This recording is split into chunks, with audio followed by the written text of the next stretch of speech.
Life had its own way of being unremarkable for me. My name's Rita, and at 29, you'd find me tucked away in the local library. It wasn't glamorous or thrilling, but it was mine. The books were my companions, and the dusty shelves my domain. I wasn't one for the spotlight, happy to fade into the background. The town was small, the kind where everyone knew your business before you did. My daily routine rarely varied: wake up, work, and then home to my tiny apartment filled with secondhand furniture and a mountain of books. My social life was non-existent, and I was fine with that, or so I kept telling myself. Ethan came into my life on a day much like any other. He was looking for a book, something different, he said. His smile was easy, and his voice had a warmth to it that felt like sunlight breaking through clouds. "Hey, could you help me find a book? I'm feeling adventurous," he said, his eyes crinkling at the corners. "Sure, what genre are you interested in?" I asked, adjusting my glasses, trying not to get too caught up in his gaze. "I don't know, surprise me," he replied with a grin that suggested he enjoyed the mundane challenge he'd set before me. That was the beginning of everything.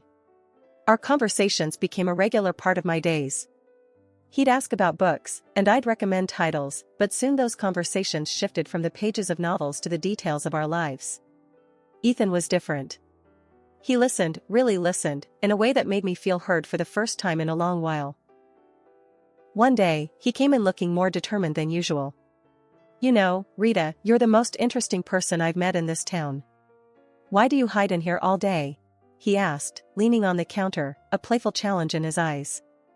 I laughed, a sound that felt strange even to my own ears. "Well, where else would I go? This town isn't exactly bursting with excitement." Ethan's response was quick. "Maybe you just need someone to explore it with. How about dinner tonight? My treat." I hesitated, not used to this kind of attention. "I don't know, Ethan. Come on, what's the worst that could happen? You spend an evening out with a guy who enjoys your book recommendations. Plus, I promise to make it worth your while. You can show me this hidden gem of a town," he coaxed, his confidence infectious. Against my better judgment, I found myself agreeing. "Okay, sure. But no fancy places, I don't do well with all that pomp." "Deal," Ethan said, his smile lighting up the room. "I'll pick you up at 7. Where's something comfortable?" That night changed everything. Ethan showed me parts of the town I'd never seen, despite having lived here my whole life.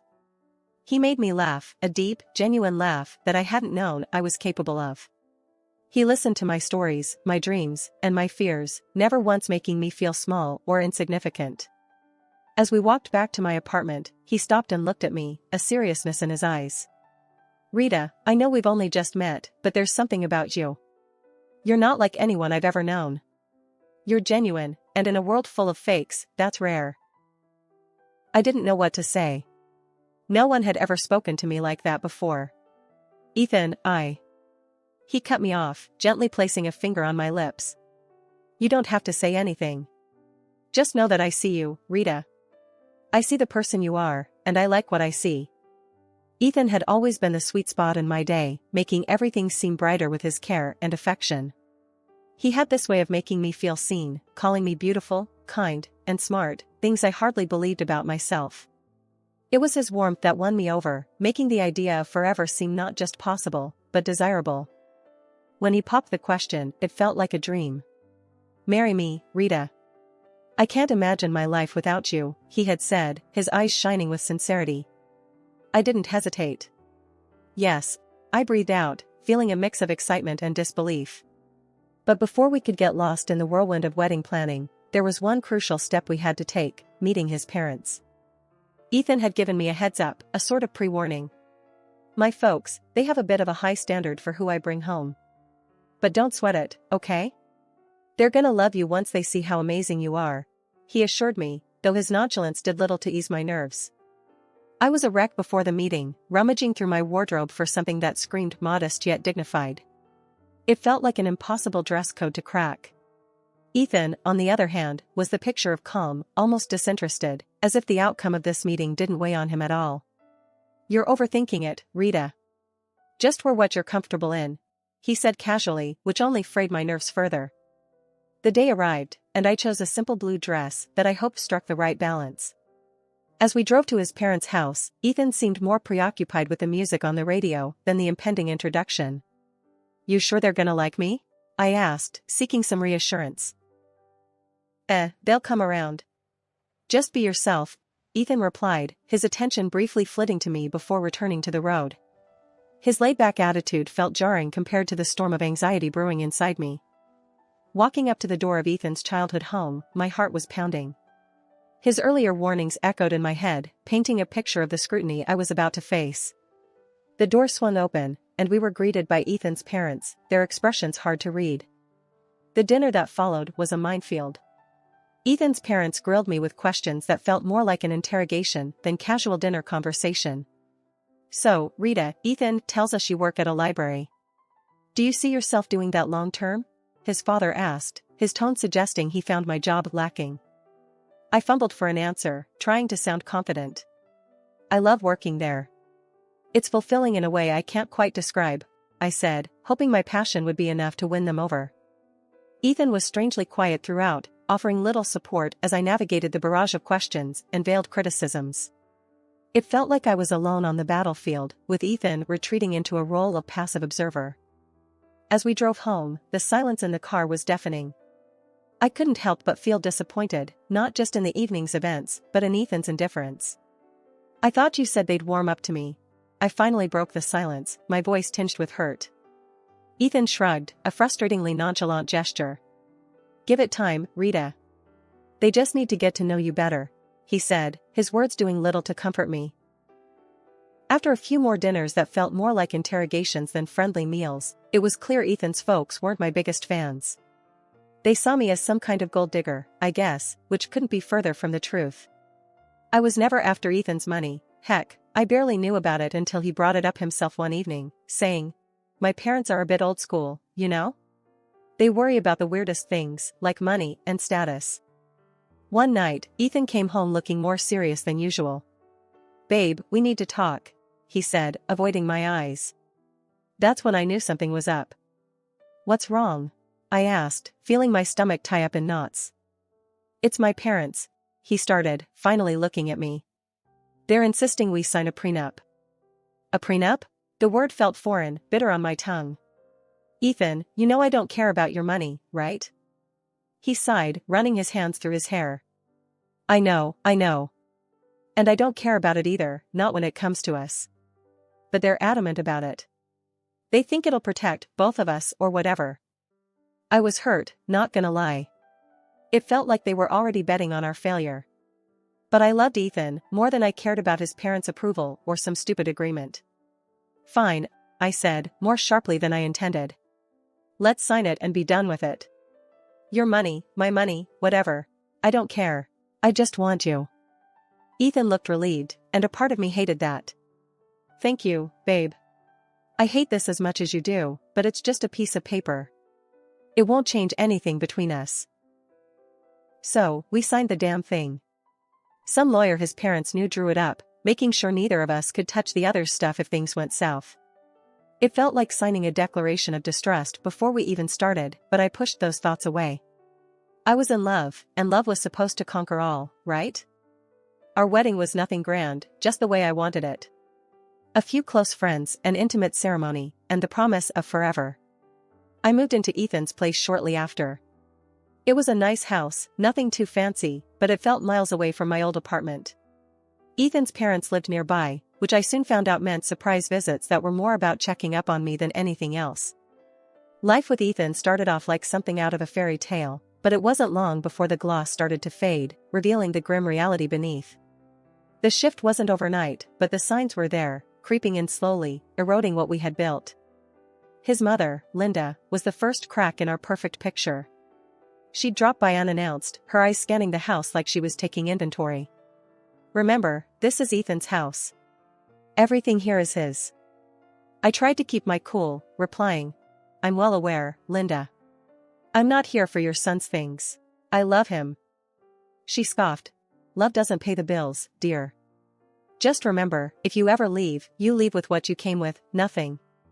One day, she paraded around the house, pointing out every piece of furniture, every appliance, every knickknack that Ethan owned.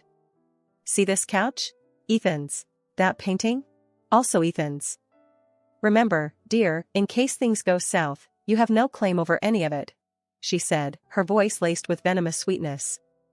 It was as if she relished reminding me of my place in their world.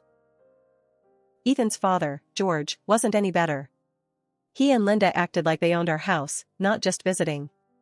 They'd demand coffee the moment they walked in, critique how I made it too weak or too strong, then settle in front of the TV, expecting me to wait on them hand and foot.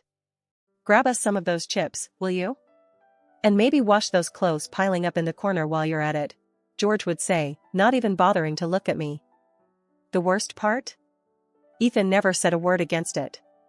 He'd laugh along, adding his own jabs. Yeah, she's still learning how to do things right around here. Give her time. I felt like I was losing my mind.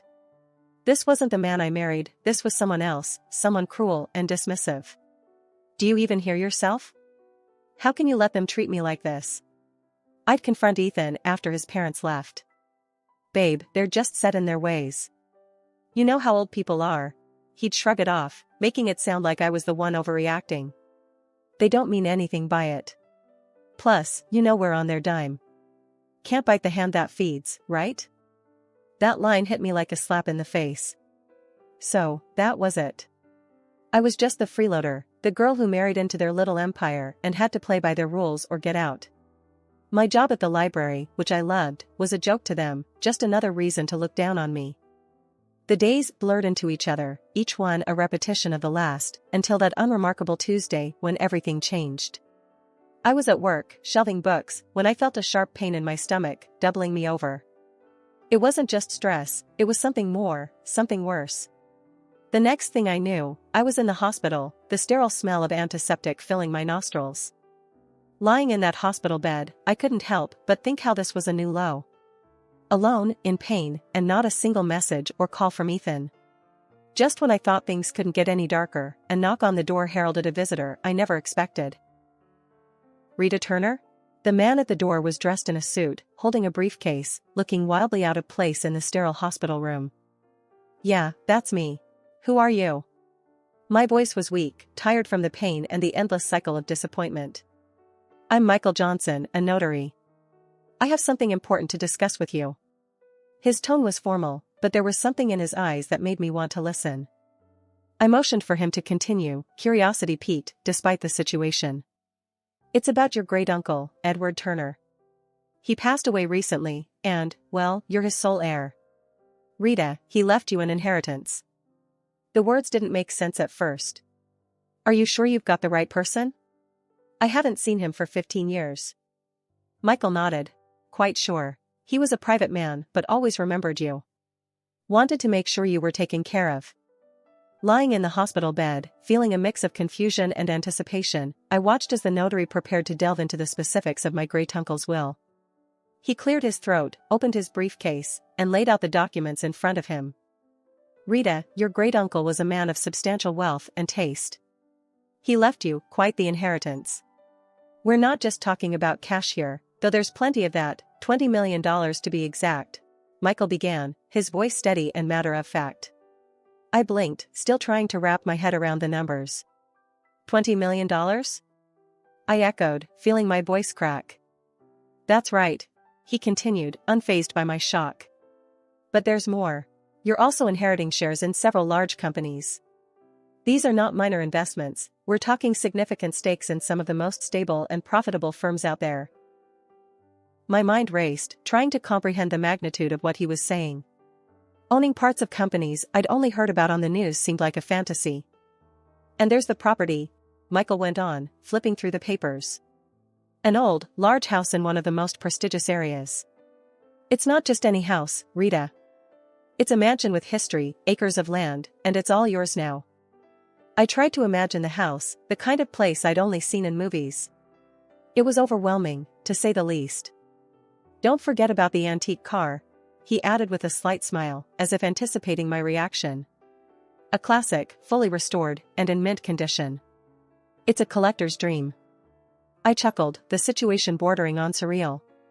An antique car, too? What am I going to do with that? I barely drive as it is. Michael's smile widened. Well, it's yours to do with as you please. Maybe take it for a spin now and then? And then, there's the furniture and paintings inside the house, genuine antiques, some of them centuries old. Your great-uncle had an eye for the finer things in life. The room felt smaller, the air thicker, as I tried to digest everything he was saying. So, I've inherited a fortune, a company, a mansion, an antique car, and a collection of art and furniture? That's unbelievable. It's all yours, Rita. Your great-uncle wanted to make sure you were well taken care of. It seems he saw something special in you. Special? I felt anything but, especially lying in a hospital bed after the worst few months of my life. Yet, here I was, a millionaire many times over, entrusted with a legacy I didn't know existed. Thank you, Mr. Johnson. This is a lot to take in.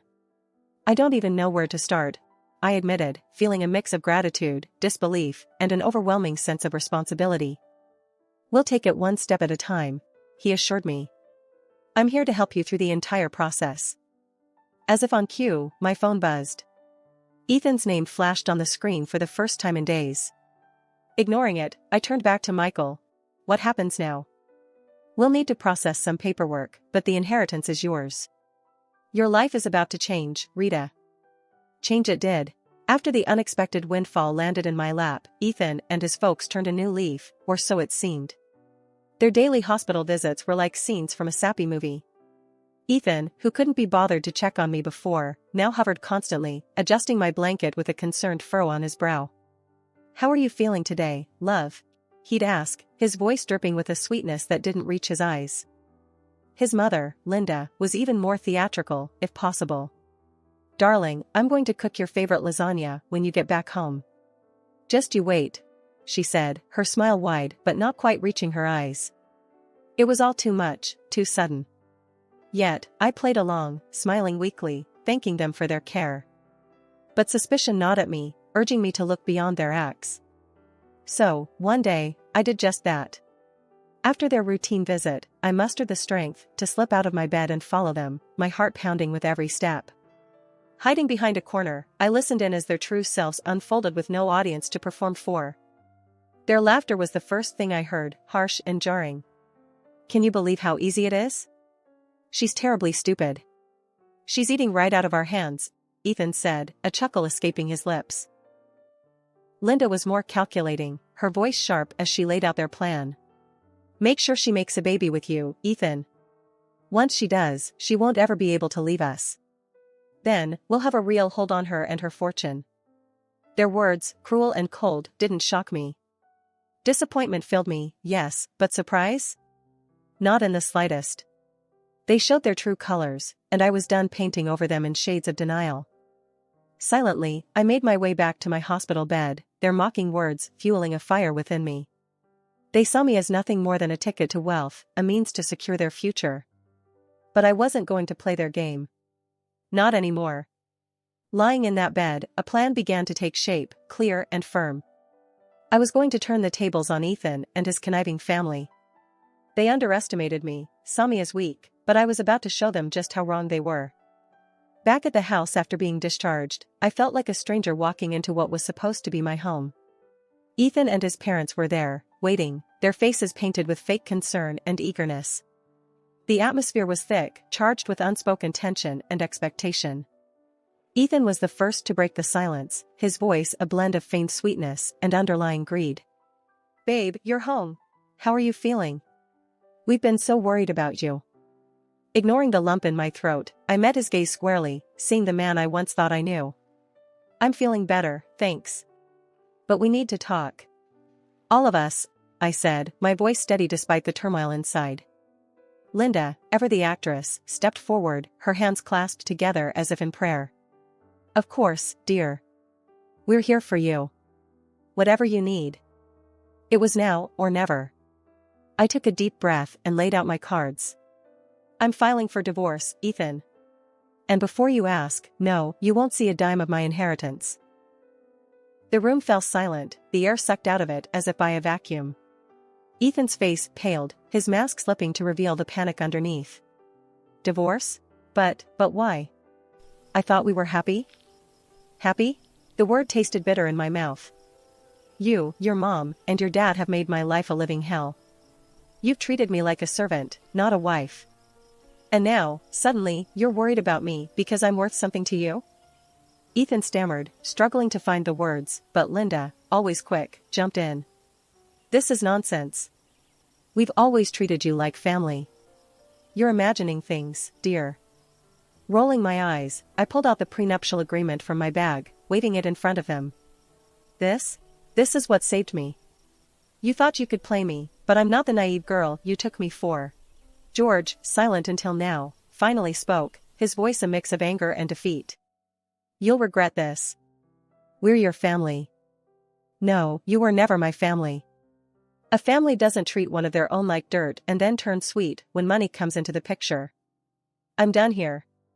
Moving into my own place was the breath of fresh air I desperately needed. The apartment was small and cozy, a stark contrast to the life I'd left behind. It wasn't just a new living space, it was my declaration of independence, my fresh start. The phone call started almost immediately. Ethan, with his voice dripping with desperation, was the first to break the silence. Rita, please, you've got to come back. We can work this out, I know we can. His pleas fell on deaf ears. I was done, and no amount of begging could change that. Ethan, it's over. I'm not coming back. You need to accept that, I said, my voice firm, leaving no room for negotiation. Not long after, Linda chimed in, her tone a toxic mix of anger and guilt-tripping. Ungrateful. After everything we've done for you. You owe us, Rita. You're making a huge mistake. Owe you? For what, Linda? For making me feel like nothing more than a burden? No, I don't owe you anything. Goodbye.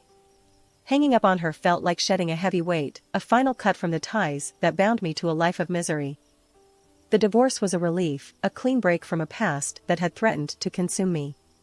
Through friends, I heard about the fallout between Ethan and his parents. The irony wasn't lost on me, the very document they had insisted on, the prenuptial agreement, was now the source of their family strife. With my great-uncle's inheritance securely in my name, I found purpose in generosity. A significant portion went to charities that mattered to me, causes that would make a difference in the world. But it was the bookstore that became my passion project, a cozy haven for lovers of old and rare books. It was my way of reconnecting with the world, on my terms. My journey hadn't been easy, fraught with challenges and heartache, but standing in my bookstore, surrounded by the stories of countless others, I knew I had found my happy ending. It wasn't just about moving on from Ethan and his family's manipulation, it was about rediscovering who I was and what I loved. Here's to new beginnings. I toasted to myself one quiet evening after closing up shop. The road ahead was uncertain, but it was mine to travel, filled with possibilities and the promise of newfound happiness.